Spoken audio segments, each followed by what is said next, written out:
도로와 서로 정보를 주고받거나 차량 스스로 도로를 인지해서 스스로 운전하는 자율주행 자동차. 이는 도로 용량을 몇 배 이상으로 증가시켜 많은 차량이 안전하게 주행할 수 있게 합니다. 또한 차량 간 통신 기술의 발달로 이제 차들은 서로 위험 지역 등의 교통 정보를 교환하게 되는 세상이 가까워졌습니다. 그 외에도 천연자원만을 사용하는 마스다르 시티에서는 이미 새로운 교통수단이 활용되고 있다고 하는데요. 앞으로 우리가 사용하게 될 교통수단은 어떤 모습일까요? 오늘 과학 미래를 열다에서 확인하시기 바랍니다.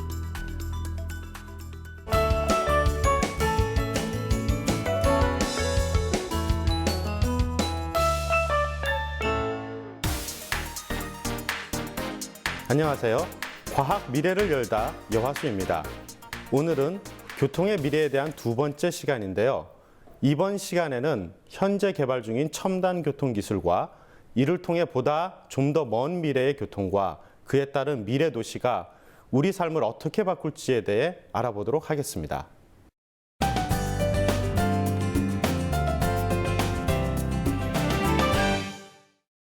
스스로 운전을 하는 차량이 요즘 큰 화제인데요. 요즘 많은 자동차 회사들이 앞다투어 스스로 운전하는 자율주행 자동차를 개발하고 있습니다. 아직 완성 단계는 아니지만 멀지 않은 미래에 우리가 사용하게 될 것이라 생각되는데요. 전 세계에서 1년에 약 120만 명의 사람들이 교통사고로 목숨을 잃고 있죠. 그리고 이러한 교통사고의 원인은 대부분 운전자에게서 발생합니다. 운전자의 주의 소홀, 운전 미숙 등의 요인 때문이죠. 따라서 자율주행 차량이 현실화된다면 이런 인적 요인으로 발생하는 사고를 줄일 수 있기 때문에 교통사고 사망자 수를 획기적으로 줄일 수 있을 것으로 보입니다. 그럼 이러한 자율주행은 어떠한 방식으로 이루어지는지에 대해 알아볼까요? 자율주행 방식으로는 여러 가지가 있는데요. 그것은 바로 도로와 차량이 서로 정보를 주고받는 방식과 차량이 도로 상황을 스스로 인식해서 주행하는 방식입니다. 첫 번째로 도로와 차량이 서로 정보를 주고받는 방식은 도로상에 매설된 마그네틱 장치로부터 차량이 자기장을 인식해 그 경로를 따라가는 방식입니다. 이 방법은 구현이 쉽고 기술 안전성이 높죠. 하지만 이러한 방식을 이용하려면 모든 도로와 주차장에 이러한 장치들을 설치해야 하고 설치가 안 된 곳에서 사고의 위험이 몰릴 수 있다는 단점이 있습니다. 두 번째 방식은 도로 상황에 관계없이 차량의 지능을 높여 자율주행을 하게 만드는 방식인데요. 자동차에 장착된 GPS, 카메라, 레이저 스캐너 등 여러 센서들을 이용해 주행 중인 차량의 상황 정보를 취득하고 차량에 이미 내장된 데이터베이스를 이용하는 방식입니다. 차량이 스스로 도로 주변 지형 지물과 도로를 인식하여 3차원 지도를 만들고 여기에 시시각각으로 움직이는 보행자나 다른 차량들을 실시간으로 인식하는데요. 움직이는 물체에 대한 정보를 실시간으로 취득하고 분석해 주행하기 때문에 차량에 많은 장비들을 탑재해야 합니다. 따라서 차량 가격이 높고 실시간으로 대량의 데이터들을 빠르게 처리해야 할 기술적인 문제들이 많이 남아 있습니다. 예를 들어 GPS를 이용하면 차량의 위치를 정확한 좌표로 알 수 있지만 도심지에서는 높은 건물의 위성이 가려지거나 위성 신호가 빌딩 벽에 반사되어 들어오기 때문에 위치 정확도가 떨어지게 됩니다. 또한 터널이나 지하도로 등의 구간에서는 위성으로부터 신호를 수신할 수가 없습니다. 따라서 차량의 위치를 인식하기 위해서는 GPS 외에 다른 수단들이 필요한 것이 현실이죠. 또한 카메라를 이용하는 경우도 있는데요. 이 방법은 새롭게 취득한 영상을 사전에 입력된 데이터베이스에 있는 영상 자료와 비교해 위치를 인식하는 방법입니다. 이러한 영상은 실시간으로 주변의 다른 차량 및 보행자, 장애물들을 인식하는 데 사용되기도 하죠. 또한 미리 만들어 놓은 영상 데이터베이스를 이용하지 않고 실시간으로 영상을 취득해 위치를 결정하는 방법도 연구되고 있는데요. 이를 슬램이라 부릅니다. 슬램은 카메라나 다양한 센서들을 이용해 외부의 도움 없이 환경에 대한 정확한 지도를 작성하는 작업인데요. 이동하면서 주변 지형지물의 모습을 3차원 지도로 만들고 이를 바탕으로 위치 인식을 동시에 수행하는 기술입니다. 슬램은 현재 청소 로봇이나 물류 로봇처럼 일정 공간 내에서 작업을 하는 로봇의 주행에 많이 사용되고 있죠. 자율주행을 이용하면 차량 단독으로 주행하는 방법 외에도 여러 차량이 함께 주행하는 협력주행 또는 군집주행이 가능한데요. 이 기술은 벌써 오래전부터 개발이 되어 왔습니다. 1997년 미국 버클리 대학은 도로상에 설치된 자기장 표식을 따라 자동차 여러 대가 함께 빠른 속도로 주행하는 군집주행 실험에 성공을 했었죠. 군집주행에서는 선두 차량에 탄 사람이 운전을 하고 뒤따르는 후속 차량들은 컴퓨터 제어에 의해 자동으로 앞차를 따라가게 됩니다. 이렇게 컴퓨터 제어를 활용하면 도로의 용량을 획기적으로 높일 수 있는데요. 일반적으로 사람들은 주변을 인식하고 운전에 이르기까지 약 1초에서 2초 사이의 반응 시간이 필요합니다. 그리고 이 반응 시간이 짧을수록 차량 사이의 간격이 줄어들 수 있으니 도로의 용량을 높일 수 있죠. 현재 고속도로에서 도로의 용량은 대략 차로당 1시간에 2,000대 정도인데요. 예를 들어 반응 시간이 2초라면 약 2초마다 한 대씩 차량을 보낼 수 있다는 의미입니다. 반응 시간이 짧아지면 짧아질수록 더욱 많은 차량이 도로를 이용할 수 있어 자율주행 차량의 도로 용량은 몇 배 이상으로 늘어날 수 있게 되는데요. 만약 자율주행 차량의 반응 시간을 0.5초 이하로 만들면 시속 100km가 넘는 높은 속도에서도 앞 차량과 좁은 간격을 유지한 채 안전하게 주행할 수 있습니다. 또한 도로의 혼잡이 급격히 줄어 새로운 도로 없이도 혼잡 없이 차량 운행이 가능하게 되죠. 물론 이렇게 완성도가 높은 자율주행 기술을 개발하는 데에는 아직 많은 시간이 걸릴 것으로 보이는데요. 기술적 측면과 함께 법률, 보험 등 제도적인 면에도 앞으로 많은 변화가 필요하겠습니다. 자율주행 기술이 발전하면 고속도로뿐 아니라 일반 시가지 도로에서도 획기적인 변화가 예상되는데요. 그중 하나가 바로 신호등 없는 자율주행 교차로입니다. 이 교차로에서는 서로 다른 방향에서 진입하는 차량들이 정차 없이도 교차로를 잘 통과하게 되는데요. 이것은 다양한 센서들을 이용해 접근하는 모든 차량을 인식하고 각 차량의 최적 속도와 궤적을 실시간으로 계산해 제공하기 때문입니다. 모든 차량들이 이 최적 궤적을 따라 운행을 하게 되면 지체 없이 교차로를 통과할 수 있는 것이죠. 이 기술이 현실에 적용되기 위해서는 앞으로 운행하는 모든 차량이 자율주행 기능을 갖추고 있어야 할 텐데요. 하루빨리 자율주행 기술이 우리 삶에 가까워져 신호등 없는 거리를 만날 수 있기를 기대해 봅니다.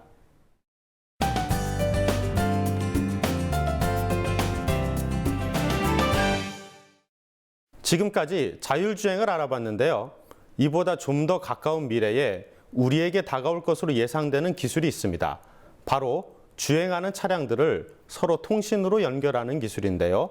차량과 인프라 사이의 통신 기술인 V2I 기술과 차량 간 통신 기술인 V2B 기술을 활용한 커넥티드 비클이라는 것입니다.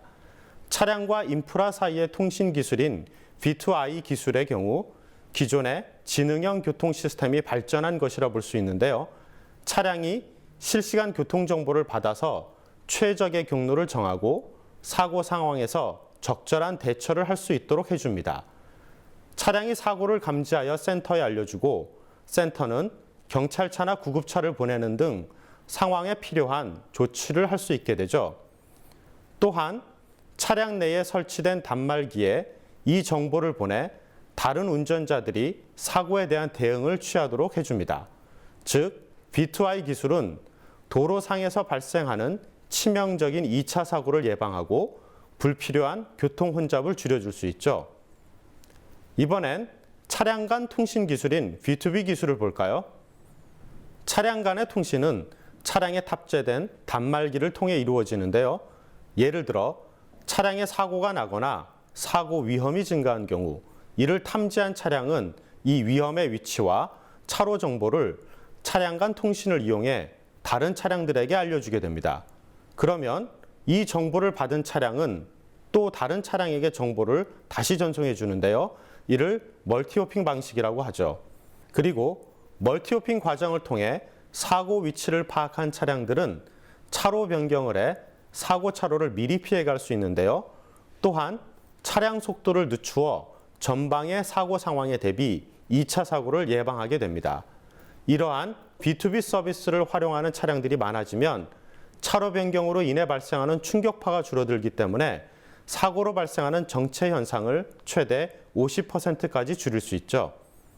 여기에 스마트폰의 통신 기능이 결합돼 운전자들끼리 정보를 주고받고 사용자들이 직접 정보를 생성하여 공유하는 것이 가능해졌는데요. 차량에 장착된 각종 센서 정보들을 읽는 카 커넥티드 내비게이션이 등장하기도 했습니다. 카 커넥티드 내비게이션은 실내에서는 실내 위치 측이 기술을 이용해 복잡한 지하 공간이나 빌딩 내부의 길을 안내해주고 차량에 연결하면 차량용 내비게이션으로 사용이 가능한데요. 스스로 차량 센서들로부터 타이어 압력, 부품 상태 등 차량 정보를 읽어 운전자들에게 필요한 사항을 안내해주게 됩니다. 또한 주행 전 사용자가 원하는 가장 경제적인 경로, 안전 경로 또는 가장 빠른 경로를 예측해서 제공해주고 주행 중에는 사고 정보, 우회 경로 등의 추가 정보를 주기도 하죠. 앞으로 커넥티드 비클의 무한한 발전이 기대되는데요. 앞으로는 더욱더 다양한 체계가 서로 연결돼 도로를 더 안전하고 경제적으로 이용할 수 있게 될 것입니다.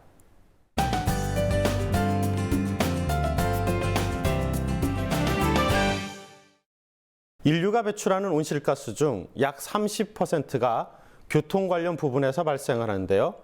가솔린이나 디젤 등의 화석 연료를 태울 때 나오는 온실가스 외에도 교통시설을 만들거나 자동차를 만들 때 많은 양의 온실가스가 대기 중으로 배출됩니다.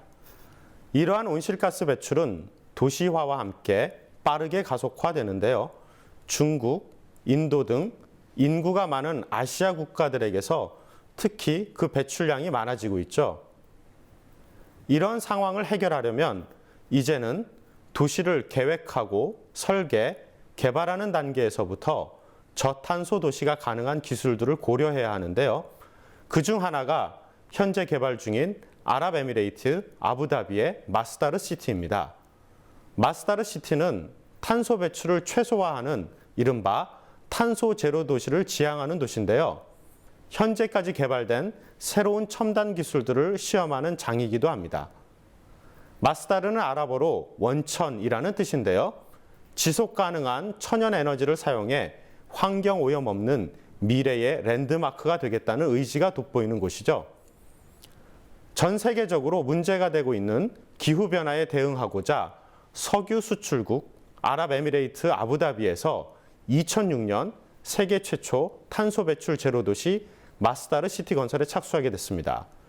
총 소요 비용은 무려 220억 달러라고 하는데요. 한화로 치면 23조 6,500억 원 정도입니다. 마스다르 시티는 오로지 신재생 에너지만을 사용하는 도시인데요. 우리는 이러한 마스다르 시티를 통하여 미래의 도시의 모습을 추측해 볼 수 있습니다. 마스다르 시티는 여름철 섭씨 50도에 이르는 뜨거운 중동의 기후를 고려하여 건물들을 배치하고 건물들을 설계하였습니다. 건물들 사이에 바람 통로를 만들어주고 그늘을 만들어 뜨거운 태양열을 막아 여름철의 냉방 부하를 최소화하는 데에 중점을 두었는데요. 건물 옥상부에는 모두 태양광 발전기를 배치하고 건물 외벽에는 공기층을 이용하거나 태양열을 막아주는 외부 디자인을 통해 단열 성능을 높였습니다. 이처럼 마스다르 시티의 주요 에너지원은 태양광인데요. 이곳에 설치된 대규모 태양광 발전소가 50만 킬로와트 규모의 에너지를 공급하고 물, 쓰레기 등 사용한 모든 자원은 회수해 재활용하게 됩니다. 그럼 이곳의 교통수단은 무엇일까요? 마스다르 시티에는 일반 화석 연료를 사용하는 차량이 들어올 수 없게 되어 있고 친환경 차량만 사용할 수 있습니다. 따라서 마스다르 시티에 가보면 특별한 교통수단이 있는데요. 바로 PRT라 불리는 개인 교통수단입니다. 마스다르 시티에 들어가려면 몰고 온 자동차는 도시 북단에 대규모 주차장에 세워두고 와야 하는데요. 그 대신 PRT를 타고 가야 하죠. PRT는 태양에너지로부터 얻은 전기로 움직이는 자동차로 지정된 궤도를 주행하는데요. 운전자 없이 승객이 PRT 정류소 한 곳을 선택하면 저절로 그곳까지 주행하게 되는 것이죠. PRT는 대중교통과 개인교통수단이 결합된 교통수단으로 도심지에서 주로 사용하기 위한 일종의 공용 개인 교통수단입니다. 예를 들어 도심 여러 곳에 PRT 정류장이 있는데요. PRT를 호출하고 도착한 PRT에 탑승하면 탑승자가 원하는 목적지로 바로 이동을 하게 되죠. 이 점이 일반 대중교통수단인 버스나 전철 등과는 차이점입니다. 이는 1975년에 미국의 웨스트 버지니아의 모간타운에 처음 설치되었으나 당시에는 많이 활성화되지 못했는데요. 21세기 들어서 저탄소 교통수단에 대한 관심이 늘어나자 미래의 도시교통수단으로 다시 주목을 받기 시작했습니다. 현재는 마스다르 시티와 런던 히드로 공항에서 운영을 하고 있고 그 밖에 미국, 네덜란드, 멕시코 등 여러 나라들이 PRT를 도입할 계획에 있습니다. 마스다르의 PRT는 전기차라 소음도 적고 배기가스도 없습니다.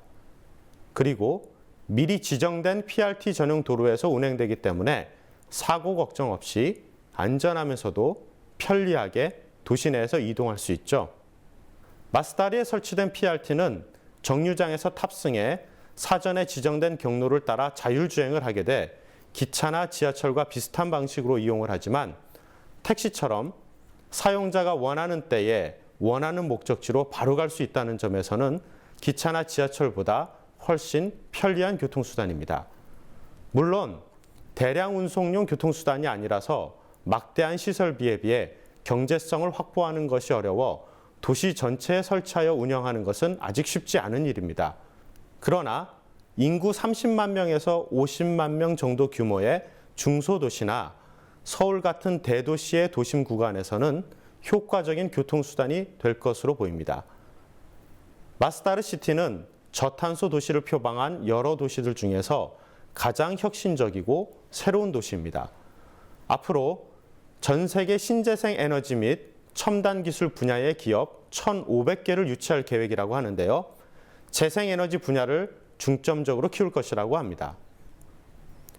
저탄소 도시들이 자전거, 대중교통 수단 등 주로 탄소를 적게 활용하는 측면에 초점을 맞추고 있지만 마스다르 시티는 기술적인 진보로 많은 부분들을 극복하고자 하는 실험적인 도시입니다.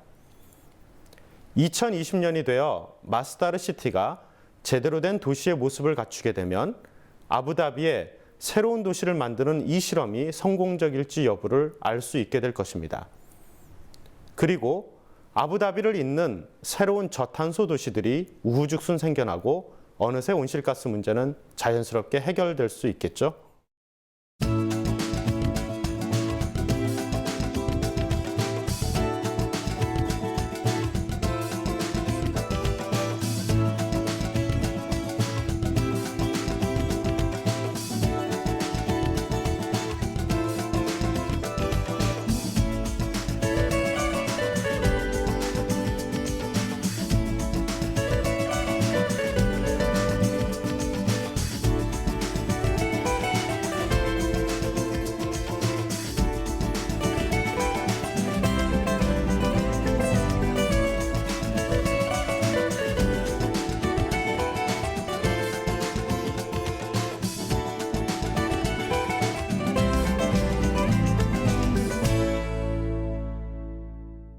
오늘은 미래의 첨단 교통과 미래 도시의 모습에 대해 알아봤습니다.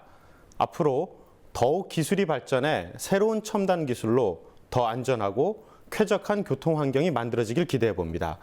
아울러 미래의 도시들의 가장 큰 초점은 어떻게 하면 탄소 배출량을 줄여 환경 변화를 최소화하고 또한 기후 변화로부터 오는 각종 재난과 환경 변화를 어떻게 극복하고 적응하는 도시를 만들 수 있는가에 있습니다. 첨단 기술을 개발하는 것도 중요하지만 결국은 미래를 바꾸고 변화를 이끌어내려는 우리의 의지가 더 중요한 것이 아닐까요? 과학 미래를 열다 시청해주신 여러분 고맙습니다.